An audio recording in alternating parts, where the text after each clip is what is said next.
Yo guys, berjumpa kembali di Historik Indonesia. Pada episode sebelumnya, kita sudah membahas mengenai masuknya agama Islam ke Indonesia. Kemudian agama Islam menyebar dengan sangat cepat dan meluas di berbagai wilayah Nusantara. Sebelum masuknya agama Islam ke Nusantara, agama Hindu dan Buddha merupakan agama yang paling banyak dianut masyarakat kita. Pertanyaannya adalah, mengapa Islam dapat berkembang dengan sangat pesat hingga menjadi agama mayoritas di Indonesia? Dan bagaimanakah proses penyebaran agama Islam? Penyebaran agama Islam pada umumnya disebarkan dengan cara damai, sehingga mendapatkan sambutan baik dari masyarakat kita. Faktor keterbukaan dan keramahan masyarakat kita juga turut andil dalam penerimaan agama Islam sebagai agama baru di tengah masyarakat kita. Selain itu, untuk memeluk agama Islam syaratnya sangat mudah, yaitu hanya dengan membaca 2 kalimat syahadat aja. Begitu pula dengan tata cara peribadatannya, tak memerlukan persiapan yang rumit. Agama Islam juga tidak mengenal sistem kasta seperti agama Hindu. Dalam Islam, semua orang memiliki derajat yang sama di masyarakat maupun di mata Allah.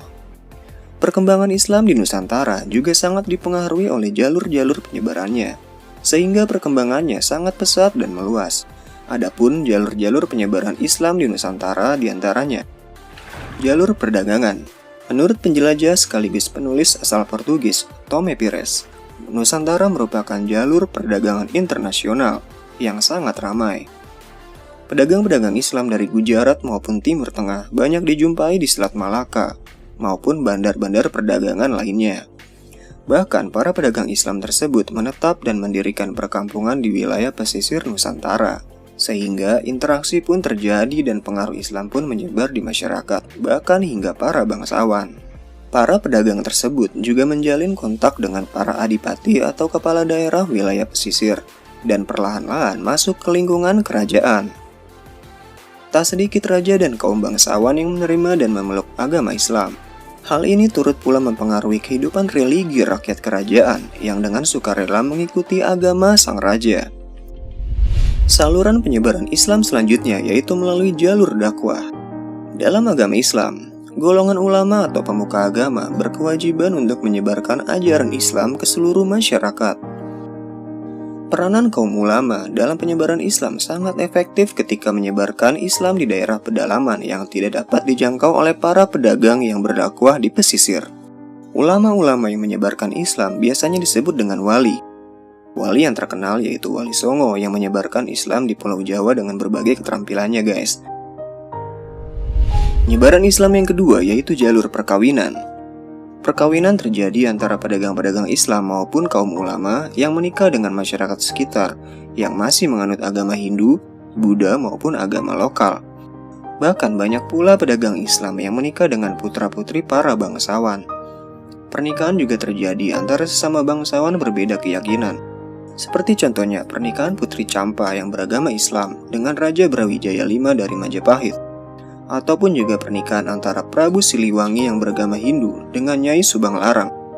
Keturunan mereka banyak yang memeluk Islam.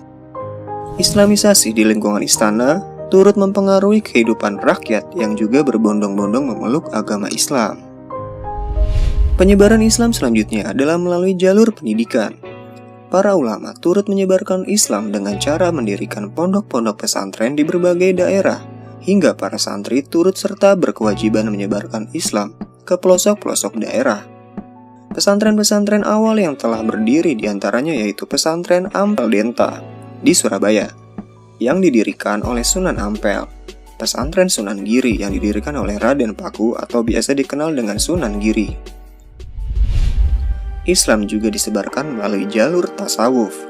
Tasawuf adalah ajaran menyucikan jiwa dengan cara menjauhi kehidupan yang bersifat kesenangan duniawi dan lebih mengedepankan spiritual agar lebih dekat kepada Allah Subhanahu wa Ta'ala. Dalam perkembangan penyebaran Islam, ilmu tasawuf biasanya dikuasai oleh orang-orang berilmu tinggi yang memiliki kekuatan spiritual seperti pengobatan maupun hal-hal yang dihubungkan dengan mistik. Ajaran tasawuf dapat dijumpai dalam cerita-cerita babat dan hikayat dari masyarakat setempat. Ajaran ini mudah berkembang terutama di Pulau Jawa yang masih kental dengan orientasi mistik yang telah menyatu dengan pola pikir masyarakat. Tokoh-tokoh tasawuf yang terkenal diantaranya yaitu Hamzah Fansuri, Syamsuddin As-Sumatrani, dan Syekh Siti Jenar. Jalur penyebaran Islam di Indonesia lainnya adalah jalur kesenian. Agama Islam juga disebarkan melalui kesenian seperti wayang, gamelan, dan gending atau lagu. Tokoh yang menyebarkan ajaran Islam melalui kesenian yaitu Sunan Kalijaga dan Sunan Bonang. Dalam pagelaran wayang yang digelar Sunan Kalijaga, kisah-kisah yang ditampilkan biasanya diambil dari kisah Ramayana atau Mahabharata. Pewayangan ini kemudian dimodifikasi dengan diisi unsur-unsur Islam, sehingga membuat masyarakat tertarik dan ingin tahu lebih dalam mengenai agama Islam. Oke guys, mungkin itu aja pembahasan dari kami ya mengenai penyebaran agama Islam di Indonesia. Jika kalian suka dengan video ini, jangan lupa tinggalkan like dan komentar ya. Bagi yang belum subscribe, silahkan subscribe untuk mendapatkan update video-video kami selanjutnya. Sampai jumpa di episode berikutnya. Salam Jas Merah.